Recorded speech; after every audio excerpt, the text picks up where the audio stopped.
যদি 2a সমান 5b সমান 3c হয় তবে a অনুপাত b অনুপাত c সমান কত? 2a সমান 5b সমান 3c। এখানে a এর সহগ কত 2, b এর সহগ হচ্ছে 5 আর c এর সহগ হচ্ছে 3। তাহলে প্রথমে আমাদের কি করতে হবে, 2, 5 এবং 3 এদের লসাগু করতে হবে।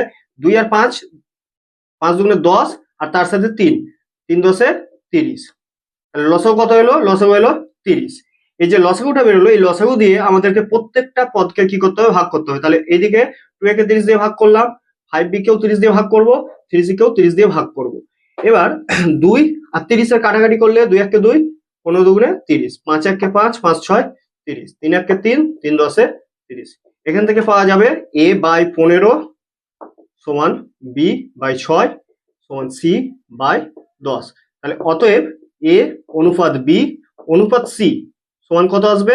15 অনুপাত 6 অনুপাত 10, 15 অনুপাত 6 অনুপাত 10। এটাই হলো আমাদের নির্ণেয় উত্তর।